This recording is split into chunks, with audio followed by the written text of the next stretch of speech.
Bé, castanyada o Halloween? Tu què prefereixes, Cris? A mi és que a mi m'agrada celebrar coses en Sí, família. sempre. Llavors, tot el que sigui una excusa per trobar-se, no? I tant. Bueno, des de que tenim nens, sobretot, hem introduït més Halloween, també en... Bueno, Castawin. Ara han fet una fusió. Castawin. Tu de què ets més? Jo sóc de Samhain. Què et sembla? Ah, sí. Bueno, clar, és que Samhain... Mola més. Ara no? parlarem de tot això, perquè fa uns dies que som a la temporada Escorpí i aquí n'havíem dit ni mu, ni mu. Exacte. Així que venim a parlar-vos d'aquesta temporada magnètica, profunda, poderosa, de transformació, una de les preferides a nivell de tothom. A tothom li agrada la temporada Escorpí, Sí. no? Exacte. Molt bé. Però, abans de res, som la Cris i en Sergi d'Astrocat, per qui no ens coneixeu. Tenim aquest projecte d'astrologia en català, així que si us agrada el que fem, subscriviu-vos al canal de YouTube, ens podeu posar un m'agrada, ens podeu deixar un comentari, nosaltres encantats.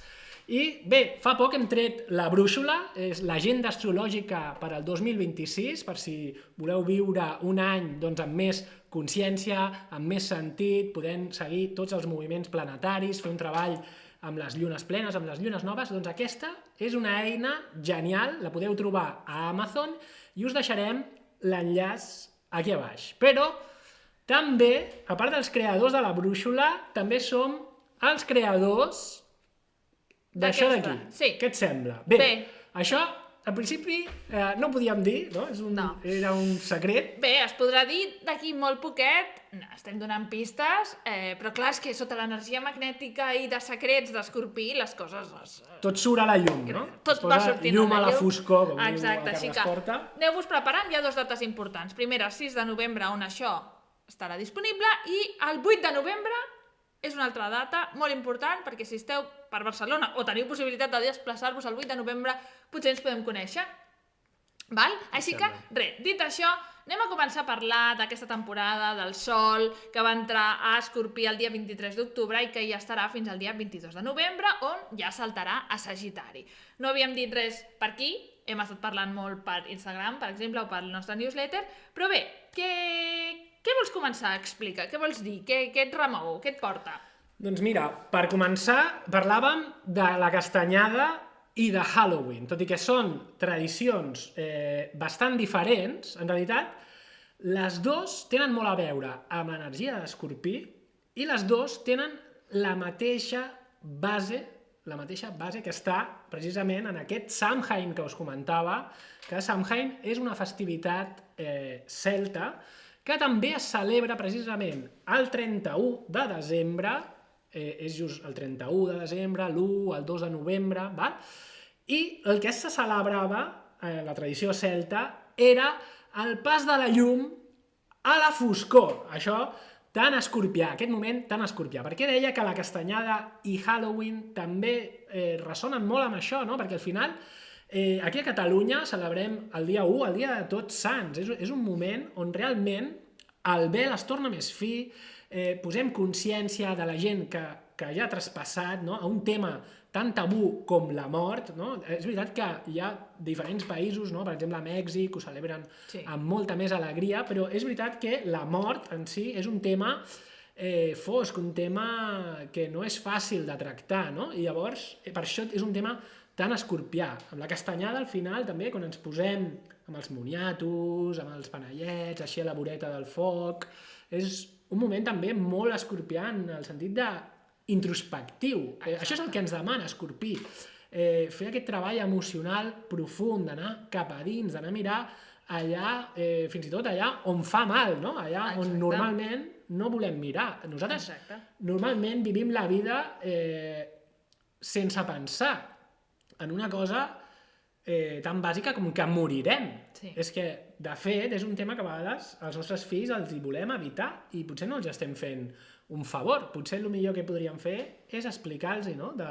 Escolta, un dia els teus pares moriran, no hi seran aquí, i això l'estàs ajudant a agafar un sentit de la realitat, de les coses... Bé, és que és una de les preguntes que no molt tard et fan, no? Alguna de les nostres filles, i la més gran encara no té 8, ja ens ha fet aquesta pregunta, i per mi el més normal és parlar amb normalitat i sense doncs, posar aquest vel tabú, no? I ja no només cal explicar que els seus pares podran morir, sinó que és molt probable que visquin alguna mort d'un familiar, d'un ésser proper, i doncs, explicar-los que ho vegin. Nosaltres mateixos, farà un anyet, va haver-hi doncs una persona molt propera a la família va morir i nosaltres vam decidir portar els nostres fills al velatori. Per què?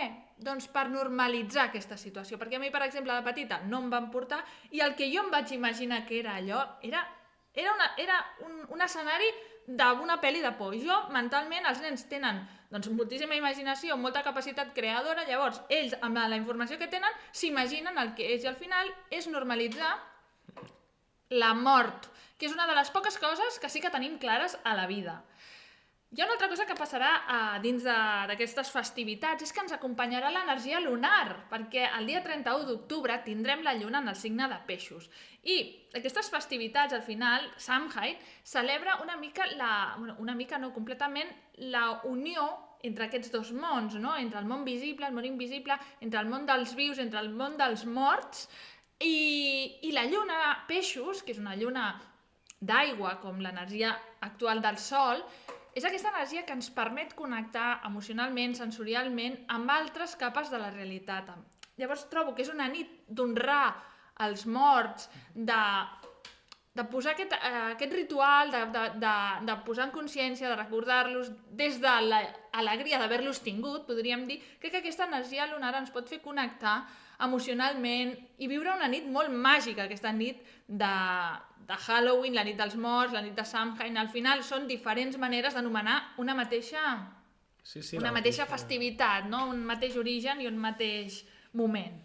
Exacte, i podem connectar amb aquestes dimensions que dius més sutils, que tenen més a veure amb els sentiments, no? Normalment vivim molt també en lo material, en tot allò més tangible, però existeix aquesta dimensió més emocional, més subtil, exacte, més màgica, que deies, i val la pena que vulguem connectar amb ella, no? Més que buscar fugir, no? Més que evadir-nos, més que fer veure que tot això no existeix, clar, doncs reconèixer-ho i atrevir-nos a endinsar-nos, perquè això és el que demana l'energia d'Escorpí també, endinsar-se a fons en aquestes coses, no? I a part és que ara comencem la temporada de la foscor, no?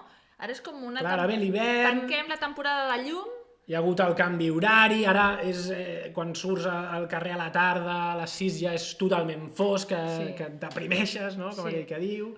I ara ens estem preparant per això, per un hivern fred, per com un tancament de cicle, no? Una mort simbòlica. Exacte, per mi és un moment molt bonic i on energèticament ens hi porta, no? Ara, a poc a poc ja comença a venir aquesta temporada que ens tanquem més a casa, on vivim més l'interior, on comencem a necessitar descansar més, no? Tots els animals aquí poc doncs, hivernaran, es tanquen, és una època de repòs i hem d'anar-nos transicionant cap aquí, no? Fins que s'acabi l'any. Bueno, tot és cíclic, no? Però ara estem entrant en aquest... No? Les fulles moren, els arbres es van despullant... A mi m'encanta, a part, no? Els colors preciosos de la tardor, dels boscos, us convidem a fer, doncs, a anar, a passejar, a connectar també amb aquesta energia on la trobem millor a la natura. La natura ens connecta absolutament amb l'energia del moment per connectar amb cos, no? Amb cos i ànima.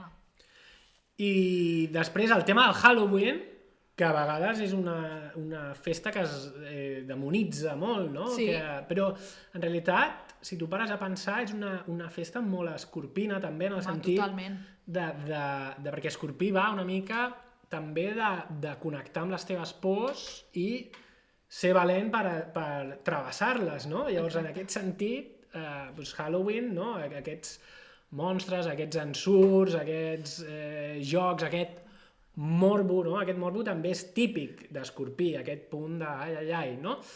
Però, clar, això sí que us diria, Halloween, a mi jo no em poso de cul amb Halloween, jo potser sóc més de castanyada, si he de confessar, però vigilem també, no fem el tonto de començar a fer rocades, no? A fer rituals d'invocació, que si el Momo, que si el Labubu, que si el no sé què, perquè és una nit, la nit del 31, que es vincula amb aquest Samhain, és una nit molt poderosa, on energèticament s'estan movent moltes energies i com tu deies, a sobre amb aquesta lluna peixos, o sigui... Hi ha un portal energètic o...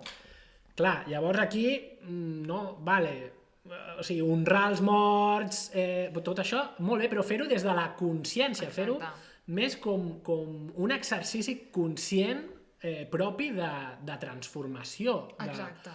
De dir, vale, deixo anar tot allò que m'està limitant, tot allò que em treu poder, tot allò que li tinc por, tot això ho agafo, ho supero, no? I em transformo i dono i faig com un final de cicle per treure tot allò que necessito treure de la meva vida i començar de nou, no? Però intentar posar aquesta consciència, no fer les coses, celebrar tot.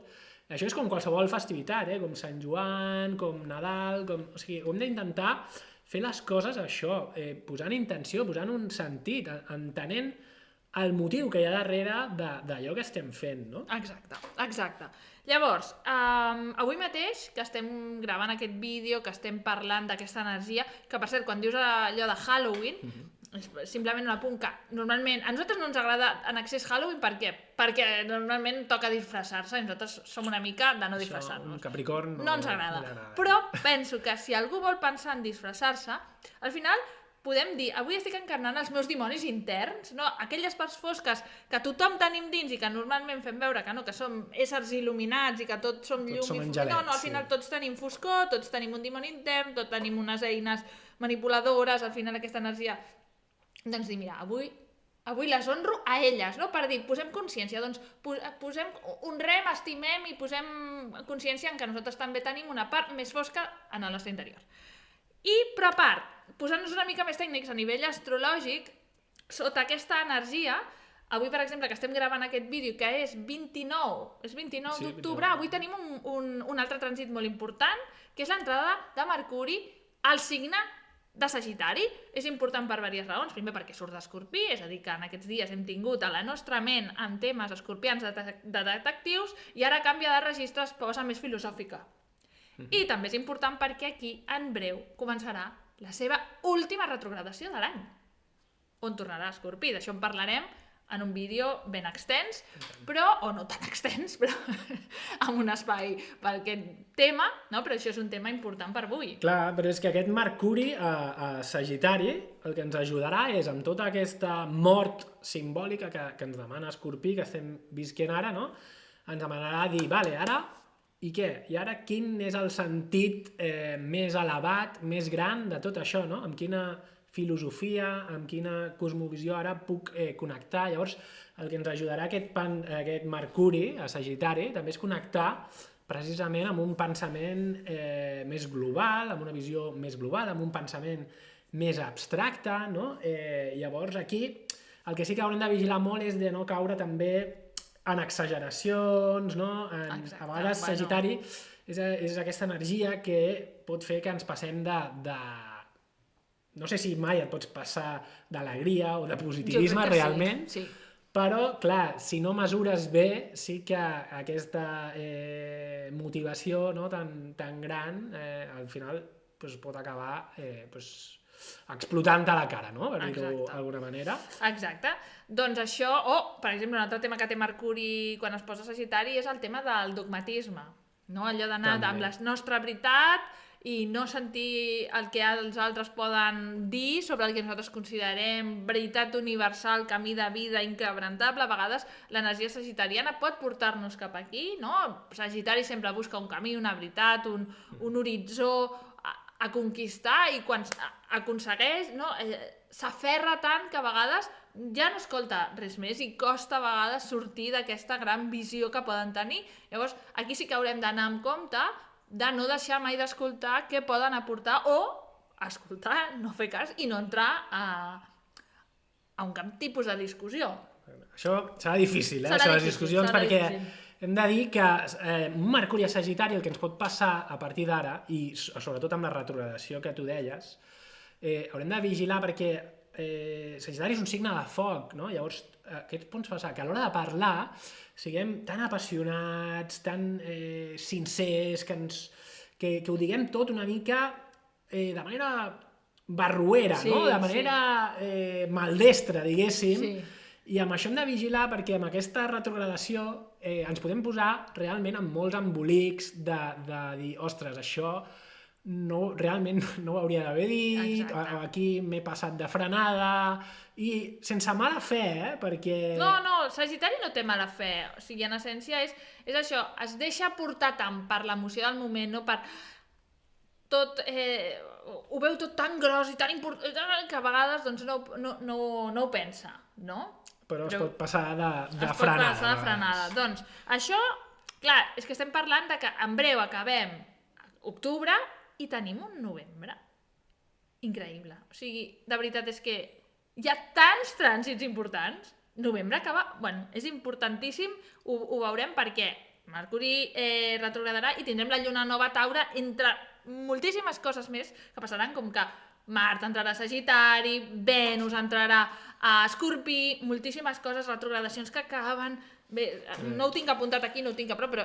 No us preocupeu, perquè per això estarem aquí cada Exacte. dia, bueno, cada dia no sé, però fent vídeos sovint, Més per sovint, més acompanyar-vos i per...